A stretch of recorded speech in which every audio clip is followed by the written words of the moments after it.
Ugh, this hat does not go with this outfit particularly, but I felt like wearing a hat today, so what are you gonna do? What's going on, you guys? It's Huggable Hipster here, and welcome back to today's review, where we are going to be going into Metro 2033. A lot of people like this game. I know a lot of people go as far as to say, wow, this game is really good, it's revolutionary, it's so much fun, it's so much of this, it's so much of that, and I'm just sitting here like, I don't really give too many like big time negative reviews when it comes to games, because I can sort of find different pieces of it that I enjoy and I can come down and meet right in the middle. But this game, there's only one thing that I really enjoyed about it, and that's the story. For those of you who have not played the game Metro 2033, there is going to be a warning spoilers thing in the title, so yeah, I've kind of incorporated that into putting that into my titles now for all my reviews, considering the fact that people are like, well, you should have spoiled it, you should have. I'm like, shut up. Seriously, like, if you wanted me to do a game review where I don't spoil anything, then that's not really a review, is it? Is it, sir? Reviewing the game because I played it and because I went through all of it and because I unlocked some pretty good darn achievements, okay? So, I mean, I'm just putting that out there because, you know, bragging about them achievements. I'm a trophy hunter, what can I say? The location is Moscow, post-nuclear war. That P was prominent. A savior home from monstrous creatures known as the Dark Ones, which kind of reminds me of Lord Voldemort. Supposed to be a threat, but they pose no harm in all actuality. They're just trying to warn you of something that's about to come, that's about to occur. They're supposed to be a threat, but in all actuality, they're not. They're Nazis who are out to kill anybody that's in their way, and in a desolate Moscow, it leaves our main protagonist, Artem, which I know I'm pronouncing wrong, but the name is in Russian, and I'm not very good at pronouncing Russian names, so excuse me. I think that when I heard it, it was pronounced Artyom.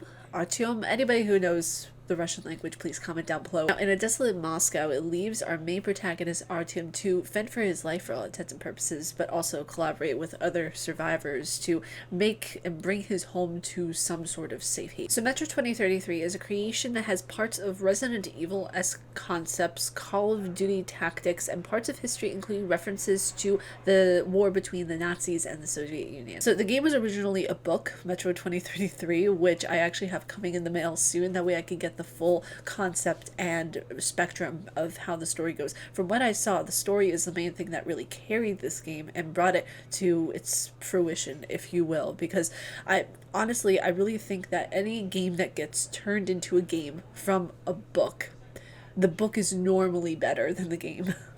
But in the book Metro 2033, it discussed a post-apocalyptic Moscow following a nuclear war that happened in 2013. Survivors are forced to inhabit underground metro tunnels to survive, eating mushrooms and killing beasts, which actually the beasts are the ones that are trying to help them, but needless to say, the beasts are only acting out of self-defense, just defending themselves as all monstrous-looking creatures who have been radiated tend to do. The game was left better as a book, and you know, it's kind of silly for me to say that, I realize, because I haven't read the book yet, but the story itself, it's really good. Like, it's really innovative. It's really something I can wrap my mind around, and it's something that I love the concept of. I love the way it flows, but as a game, it just doesn't cut it for me. It has a great story, an intricate plot line, but as a game, it's kind of all over the place and misses the mark, so to speak, on a lot of fundamental things that make a game flow well, if you will. For starters, when we get into the game's story, it develops really well. It takes you on a journey of what is a very decrepit looking Moscow. The game goes on, it felt tedious and boring in certain areas that just looked similar. Like, all of the areas that I was in looked similar to each other besides the characters that I was interacting with, basically. No area looked dramatic or impressive. It just looked very visually underwhelming, to say the least. This game was a book before it got turned into a game, so naturally there was an already steady flow that had been interrupted, that when you make a game, you have to change certain things for timing purposes, so the player won't feel like their experiences was dragged out to an extent, or to give it that modernized effect, where even though it was a book that was written in 2002, which is pretty modern, it was given a touch of trying to be fast-paced so it would please the players, and this game is really fast-paced. You know, it goes from one section to another section to another section, you know, kind of like Call of Duty, where you have one section that you're focusing on, then you immediately go to another section. So in that sense of it being fast-paced, it sacrificed a lot of things with the story in the process, I feel. Now, from what I've gathered from peer reviews and from my friends' reactions who actually know the games and who have played a lot, like all of the Metro series and everything, they say that Metro Exodus is the best one out of the entire series. So looking at this now, I actually had to look this up because I forgot in which order the Metro games went. So the games go in order, which I just found this out now. Metro 2033, Metro Last Light, Metro Redux, which is a redone version and a combination of both Metro 2033 and Metro Last Light. And then you have the most recent one, Metro Exodus, which came out February 15th of 2019. So from everything that I've gathered, from what I've noticed, from what so many of my friends have said, you know, Metro Exodus actually continues the story quite well and does a very good job at continuing it in such a, I would say, reasonable pace, because a lot of what people say about Metro Exodus is that there's a lot to it. Like, one of my friends started the Metro Exodus game a couple of months ago, and he's still going through right now to complete all of the trophies because, you know, a lot of my friends are also trophy hunters.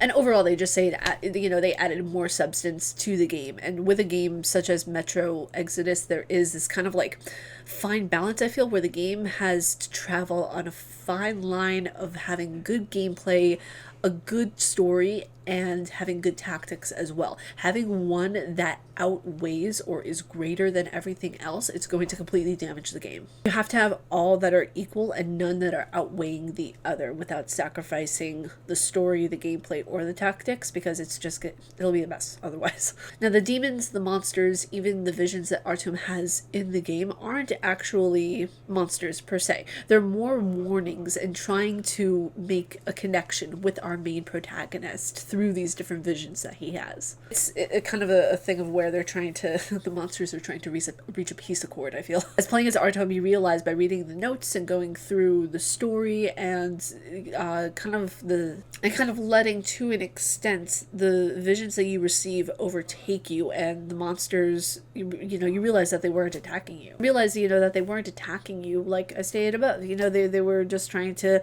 defend themselves, which at first it doesn't seem like that. It just seems like these monsters were just trying to show you your insides. This game, in reality, it was nothing special. Okay, the story was the main thing that carried it, in all honesty, and it kind of had like diverse philosophical thoughts, diverse thoughts about what happened in the history, kind of, playing on this fictional universe that made parts of the history really entertaining to look at. And I would actually honestly recommend looking at the history between the war of the Nazis and the Soviet Union. It's very interesting. But unfortunately, with all of that said, with all the philosophical stuff that you see, with all of the great story points, the really good notes, like this game had some solid note taking. Like it was really, really good. With all of that being said, unfortunately, this game got turned into something where the characters were dull, and it made them as gray and boring as their surroundings to an extent. Controls were decent, I'm not gonna lie. The controls were actually really, really good.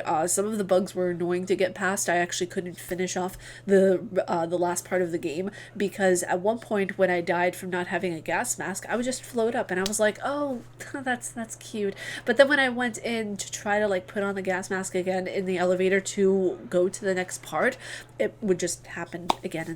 Which at that point, I think I was on like chapter 6, and by that point you only have one more chapter after the game, because like I was in like the tunnel area. For those of you who know the game and who've played the game, you'll know what part I'm talking about, where I'm in like the last part of chapter 6 where you have to like turn on the machine and you have to fight those like bouncy ball globular things. You guys will know what I'm talking about, okay? But yeah, it was just one of those parts and I was like, okay, this is rather annoying, but it is what it is. I'm not gonna fuss over it. Overall, I feel like this game should be remade at a certain point, but with more life brought to it to an extent. A lot of the areas are just gray.